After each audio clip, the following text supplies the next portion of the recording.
Hello and welcome. My name is Alan, and today we're back with more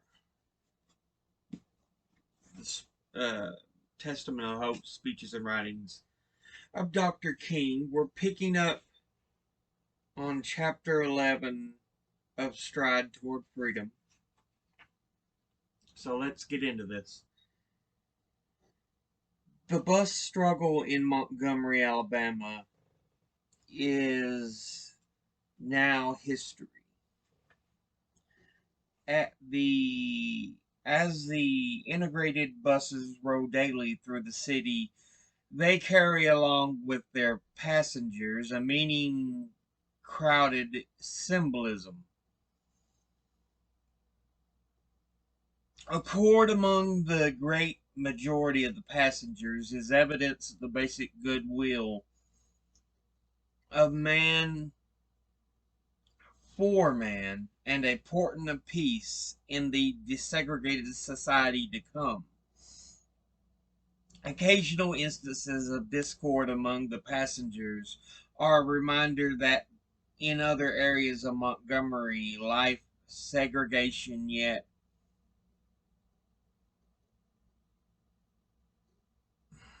obtains with all its potential or group strife and personal conflict.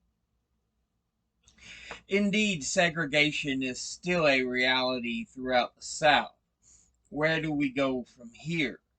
Since the problem in Montgomery is merely symptomatic of the larger national problem, where do we go not only in Montgomery, but all over the South and the nation? Forces maturing for years have given rise to the present crisis in race relations. What are these forces that have brought the crisis about? What will be the conclusion? Are we caught in a social and political impasse? Or do we have at our disposal the creative resources to achieve the ideas of brotherhood and harmonious living? The last half century has seen crucial changes in the life of the American Negro. The social upheavals of the two world wars, the Great Depression, and the spread of the automobile have made it both possible and necessary for the Negro to move away from his former isolation in the rural plantation. The decline of agriculture and the parallel growth of industry have drawn large numbers of Negroes to urban centers and brought about a gradual improvement in their economic status. New contexts have led to a broadened outlook and new possibilities for educational advance. All of these factors have conjoined to cause the Negro to take a fresh look at himself. His expanding life experiences have created within him a consciousness that he is an equal element on a larger social compound and accordingly should be given rights and privileges commensurate with his new responsibilities. Once plagued with a tragic sense of inferiority resulting from the crippling effects of slavery and segregation, the Negro has now been driven to reevaluate himself. He has come to feel that he is somebody. His religion reveals to him that God loves all his children and that And the important thing about a man is not his specificity, but his fundamentum, not the texture of his hair or the color of his skin, but his eternal worth to God. This growing self respect has inspired the Negro with a new determination to struggle and sacrifice until first class citizenship becomes a reality. This is the true meaning of the Montgomery story. One can never understand the bus protest in Montgomery without understanding that there is a new Negro in the South and a new sense of dignity and destiny. Along with the Negro's changing image of himself has come an awakening moral consciousness on the part of millions of white Americans concerning segregation. Ever since the signing of the Declaration of Independence, America has manifested a schizophrenic personality on the question of race.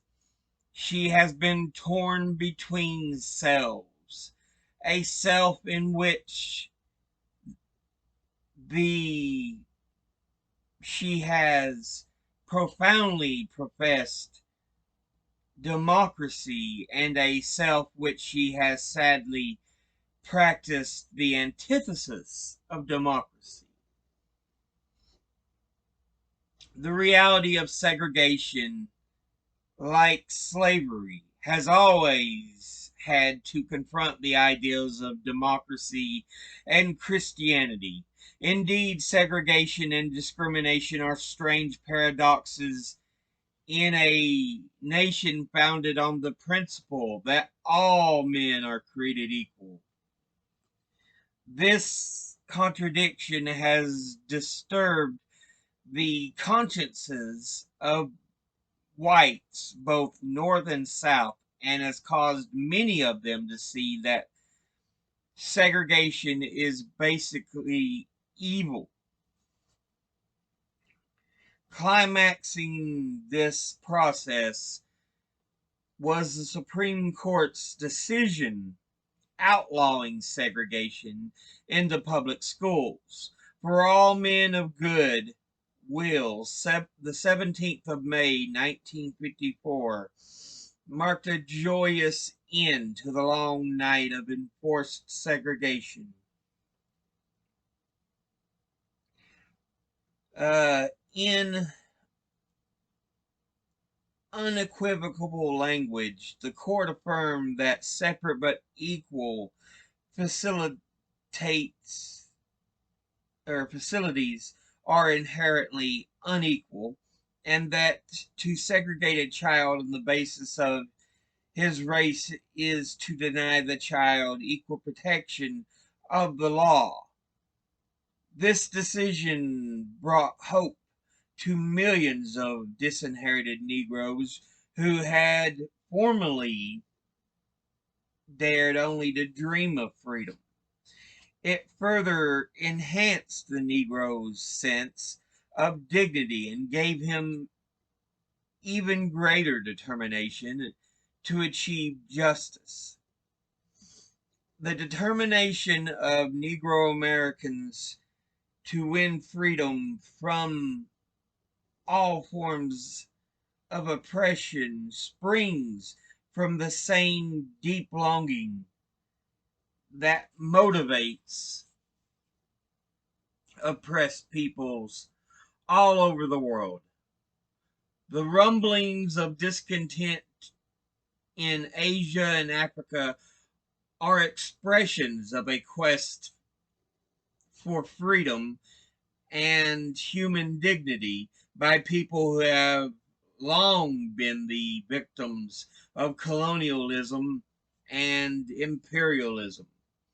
So the real sense of the racial crisis in America is part of the larger world crisis, but the numerous changes which have culminated in a new sense of dignity in the part of the Negroes are not all themselves responsible for the present crisis. If all men accepted these historical changes in good faith, there would be no crisis. The crisis developed when the collective pressures to achieve fair goals for the Negro met with tenacious and determined resistance. Then the emerging new order, based on the principle of democratic qualitarianism, came face to face with the older order based on the principles of paternalism and subordination. The crisis was not produced by outside agitators, NAACPers, Montgomery protesters, or even the Supreme Court. The crisis developed paradoxically when the most sublime principles of American democracy, imperfectly realized for almost 2 centuries, began fulfilling themselves and met with the brutal resistance of forces seeking to contract and repress freedom's growth.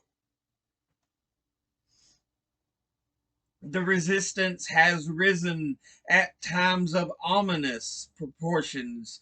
Many states have reacted to open defiance, in open defiance. The legislative halls of the South still ring loud with such words as interposition and nullification.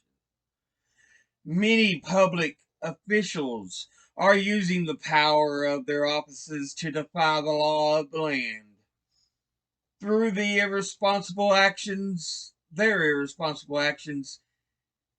inflammatory statements, and the dissemination of distortion and half-truths, they have succeeded in arousing abnormal fears and morbid antipathies within the minds of underprivileged and uneducated whites, leaving them in such a state of excitement and confusion that they are led to acts of meanness and violence that no normal person would commit. This resistance to the emergence of the new order expresses itself in the resurgence of the Ku Klux Klan, determined to preserve segregation at any cost. This organization employs methods that are crude and primitive. It draws its members from underprivileged groups who see in the Negro's rising status a political and economic threat. Although the Klan is impotent politically and openly denounced from all sides, it remains a dangerous force with which thrives on racial and religious bigotry. Because of its past history, whenever the Klan moves, there is fear of violence. Then there are the white citizens' councils. Since they occasionally recruit members from a higher social and economic level than the Klan, a halo of official respectability hovers over them. But like the Klan, they are determined to preserve segregation despite the law. Their weapons of threat, intimidation, and boycott are directed both against Negroes and against any whites who stand for justice. They demand absolute conformity from whites and abject submission from Negroes. The citizens' councils often argue piously that they abhor violence and that, but their defiance of the law, their unethical methods, and their vitriolic public pronouncements inevitably create the atmosphere in which violence thrives.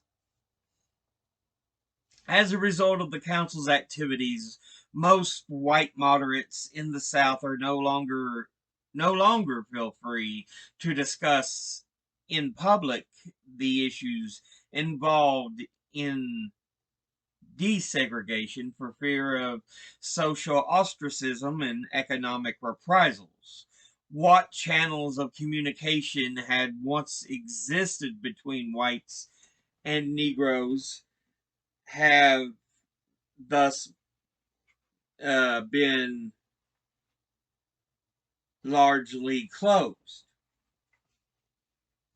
The present crisis in race relations has characteristics that come to the forefront of any period of social transition. The guardians of the status quo lash out with the denunciation against the person or organization that they consider most responsible for the emergence of the new order. Often this denunciation rises to major proportions. In the transition from slavery to restricted emancipation, Abraham Lincoln was assassinated.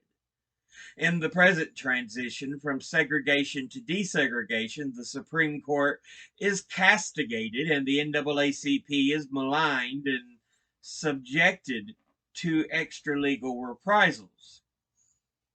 As in other social crises, the defenders of the status quo in the South argue that they were gradually solving their own problems until extra legal pressure was brought to bear upon them. The unfamiliar complaint in the South today is that the Supreme Court's decision on education has set us back a generation in race relations. That people of different races who had long lived in peace have now been turned against one another.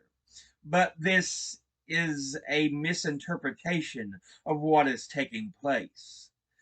When a subject people moves toward freedom, they are not creating a cleavage, but are revealing the cleavage which apologists of the old order now have sought to conceal. It is not the movement for integration which is creating the cleavage in the United States today. The depth of the cleavage that existed, the true nature of which the moderates failed to see and make, is being revealed by the resistance to integration. During a crisis period, a desperate attempt was made by the extremists to influence the minds of the liberal forces in the ruling majority. So, for example, in the present transition, white Southerners attempt to convince Northern whites that Negroes are inherently criminal. They seek instances of Negro crime and juvenile delinquency in the Northern communities, and then say, you see, the Negroes are problems to you. They create problems wherever they go. The accusation is made without reference to the true nature of the situation.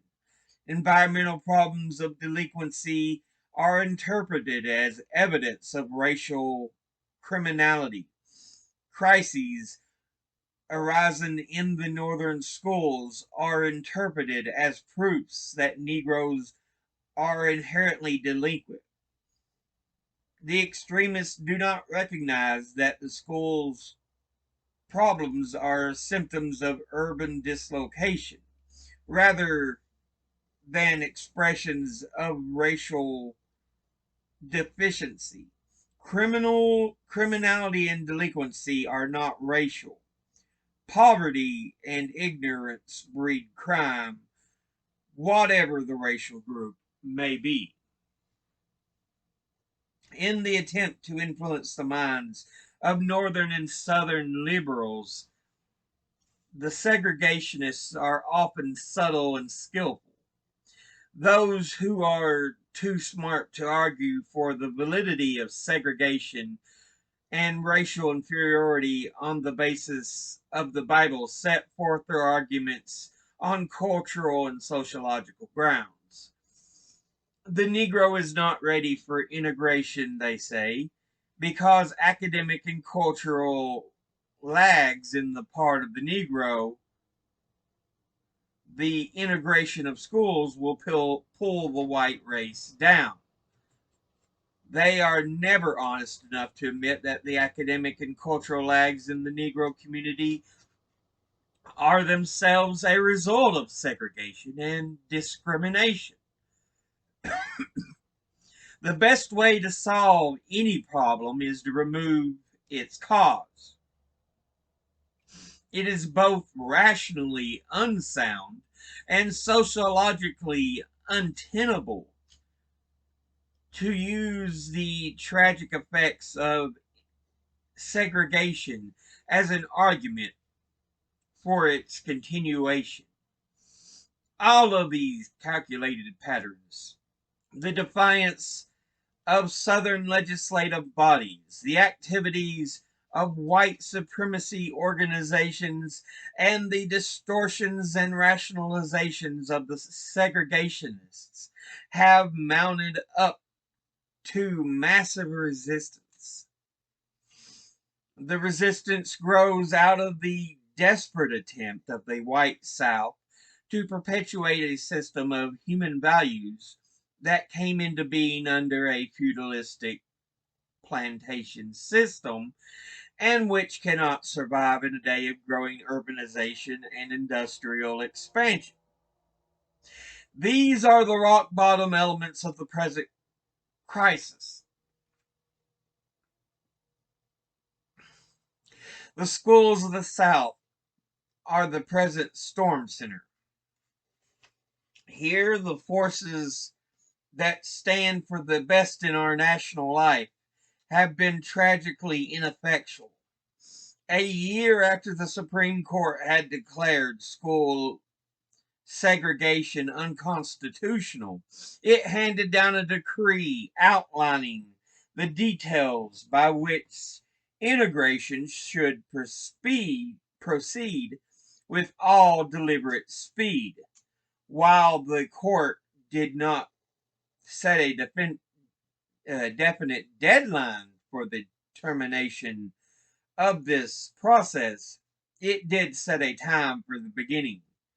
It was clear the court had chosen this reasonable approach with the expectation that the forces of good with will would immediately get to work and prepare the communities for a smooth and peaceful transition. But the forces of good and have will failed to come through. The office of the president was appallingly silent, although just an occasional word from this powerful source counseling the nation on the moral aspects of integration and the need for complying with the law might have saved the South from much of its present confusion and terror. Other forces of justice also failed to act.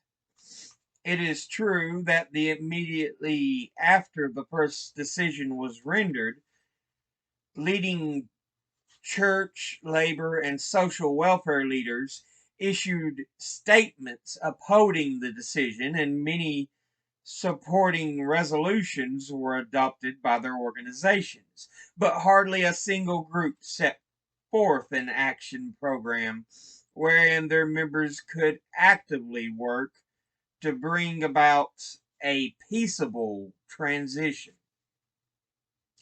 Neither did they develop a plan whereby individuals in Southern communities who were willing to work for desegregation could receive organization support in the face of economic reprisals and physical violence. As a result of the failure of the moral forces of the nation to mobilize behind school integration, the forces of defeat were given the chance to organize and crystallize their opposition. While the good people stood silently and complacently by, the misguided people acted. If every church and synagogue had developed an action program, uh, if every civic and social welfare organization, every labor union, and educational institution had worked out concrete plans for implementing their righteous resolutions, if the press, radio, and television, sorry, and educational institutions had worked out concrete plans for implementing their righteous resolutions, if the press, radio, and television had turned their powerful instruments in the direction of educating and elevating the people on this issue, if the president and Congress had taken a forthright stand, if these things had happened, federal troops might not have been forced to walk the corridors of Central High School. But it is still not too late to act.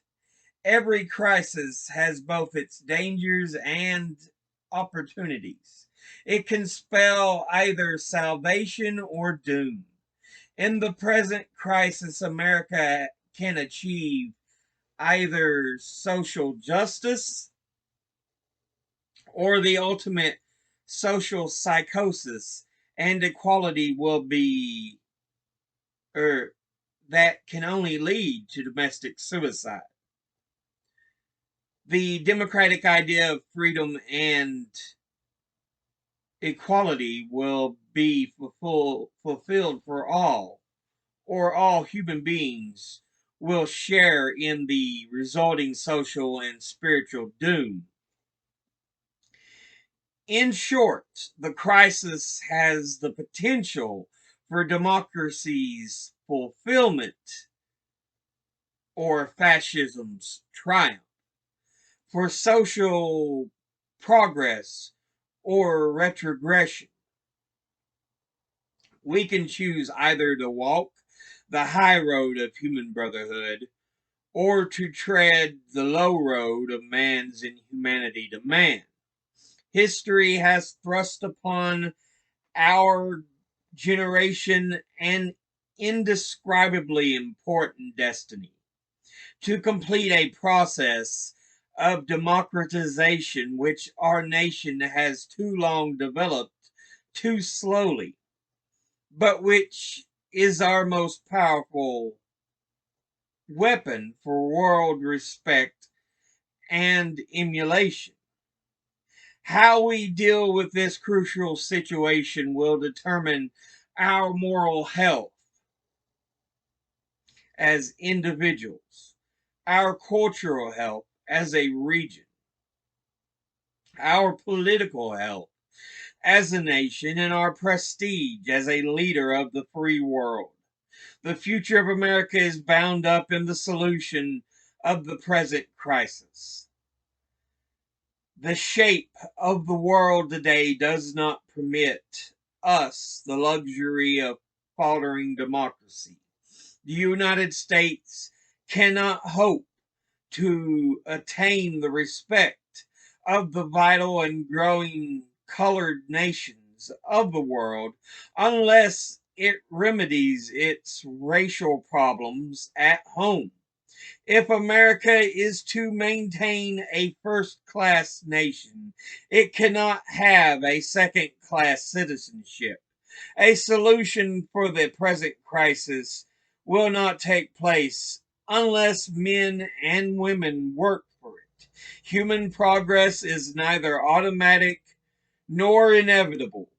Even a superficial look at history reveals that no social advance rose in on the wheels of inevitability.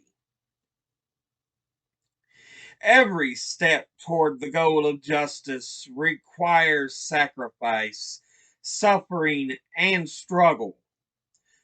The tireless exertions and passionate concern of declared individuals or dedicated individuals. Without persistent effort, time itself becomes an ally of the insurgent and primitive forces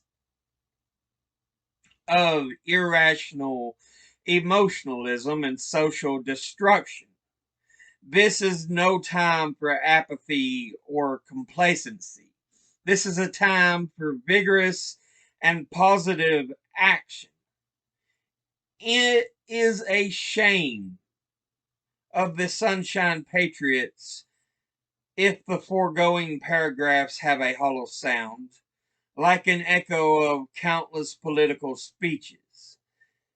These things must be repeated time and again, for men forget quickly, but once said, they must be followed with a dynamic program, or else they become a refuge for those who shy from any action. If America is to respond uh, creatively to the present crisis, many groups and agencies must rise above the reiteration of generalities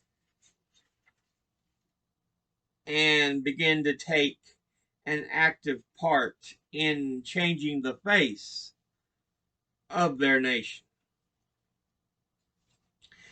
Fact or first, there is need for strong and aggressive leadership from the federal government. If the executive and legislative branches were as concerned about the protection of the citizenship rights of all people as the federal courts have been, the transition from a segregated to an integrated society would be much further along than it is today. The dearth of positive leadership from Washington is not confined to one political party. Both major parties have lagged in the service of justice. Many Democrats have betrayed it by capitulating to the undemocratic practices of the Southern Dixiecrats. Many Republicans have betrayed it by capitulating to the hypocrisy of right-wing Northerners. In spite of the crucial role of the federal judiciary in this tense period of transition, the courts cannot do the job alone. The courts can clarify constitutional principles and remove the legal basis for segregation, but they cannot write laws, appoint administrators, or enforce justice on the local level. The states and localities have the powers if they choose to exercise them. But the southern states have made their policy clear. States' rights, they say in effect, include the right to abrogate power when it involves distasteful responsibilities.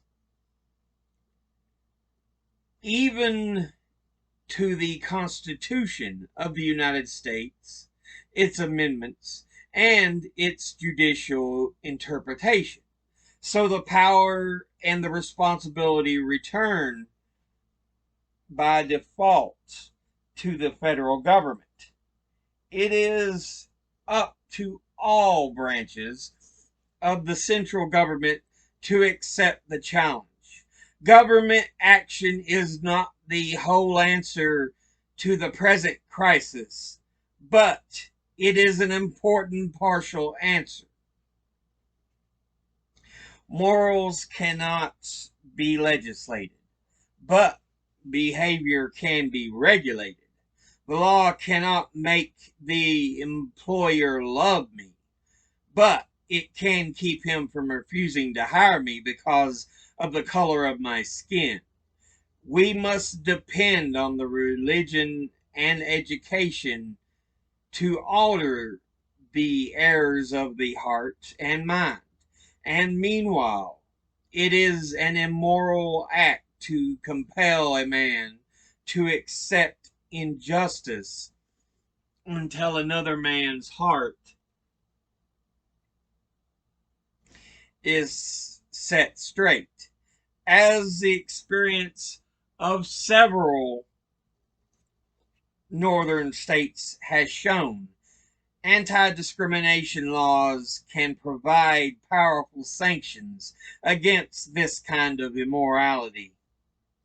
Moreover, the law itself is a form of education. The words of the Supreme Court of Congress and the Constitution are eloquent instructors.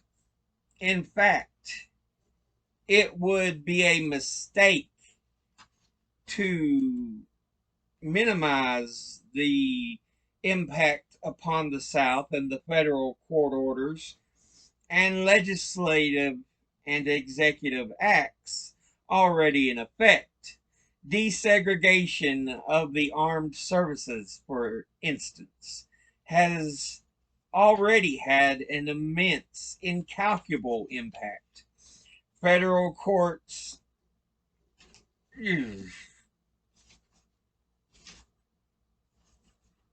federal court decrees have altered transportation patterns, teachers' salaries, and the use of recreational facilities, and myriad other matters.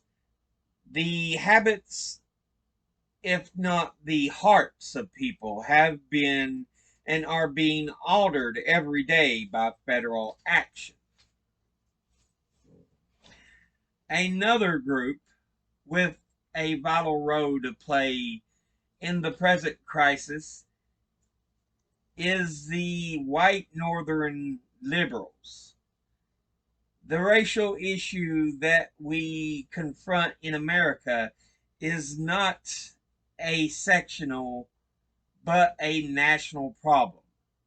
The citizenship rights of Negroes cannot be flouted anywhere without impairing the rights of every other American. Injustice anywhere is a threat to justice everywhere. A breakdown of law in Alabama weakens the very foundation of lawful government in the other 47 states. The mere fact that we live in the United States means that we caught in a network of we are caught in a network of inescapable mutuality Therefore, no American can afford to be apathetic about the problem of racial justice. It is a problem that meets every man at his front door. The racial problems will be solved in America to the degree that every American considers himself personally confronted with it. Whether one lives in the heart of the Deep South or on the periphery of the North, the problem of injustice is his problem. It is his problem because it is America's problem. There is a pressing need for the liberalism in the North, which is truly liberal, a liberalism that firmly believes in integration in its own community as well as in the Deep South. It is the thing, it is one thing to agree that the goal of integration is morally and legally right. It is another thing to commit oneself positively and actively to the idea of integration. The former is intellectual assent, the latter is actual belief.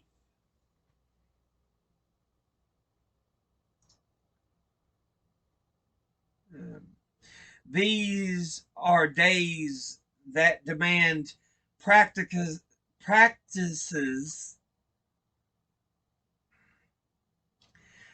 to match professions. This is no day to pay lip service to integration. We must pay life service to it. Today, in all too many northern communities, a sort of quasi-liberalism prevails, so bent on seeing all sides that it fails to become dedicated to any side. It is so objectively analytical that it is not subjectively committed. A true liberal will not be deterred by the propaganda and subtle words of those who say, slow up for a while, you are pushing things too fast.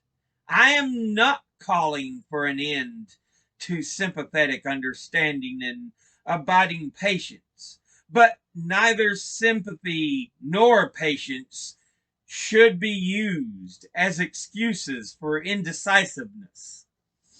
They must be guiding principles for all of our actions rather than substitutes for action itself.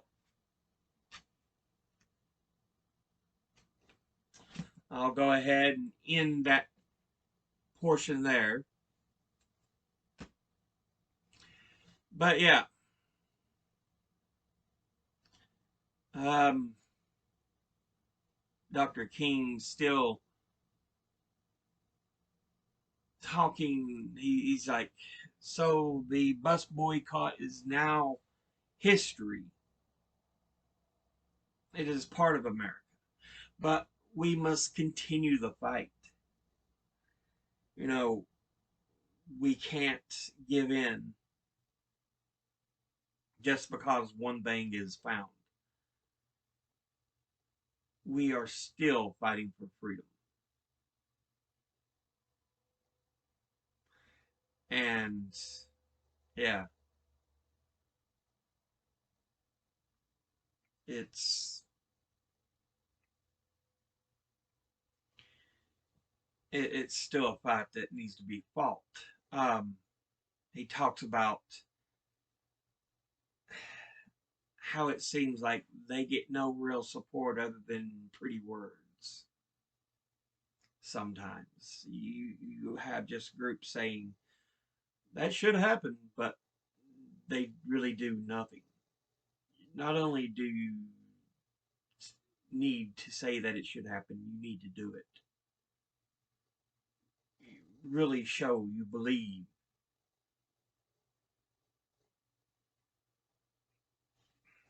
And he's still pushing against the idea of moderates who say, "Well, I just want, peace." You're not helping the cause of freedom, of equality. Then, if you're just saying, "Well, I just take things slow," we've been taking things slow for a while now. 1865 is when slavery ended because it was the end of the Civil War, more or less. There were still pockets that tried to hold out, but they were eventually quashed. Um, but yeah, end of slavery in 1865. We're talking 90 plus years, almost 100 years of Jim Crow, segregation. During the Reconstruction era, there was a little bit of equality, there was a little bit of rights, but it ended in 1877. So let's go 1877 to the Civil Rights era. So you're looking at 80, 90 years.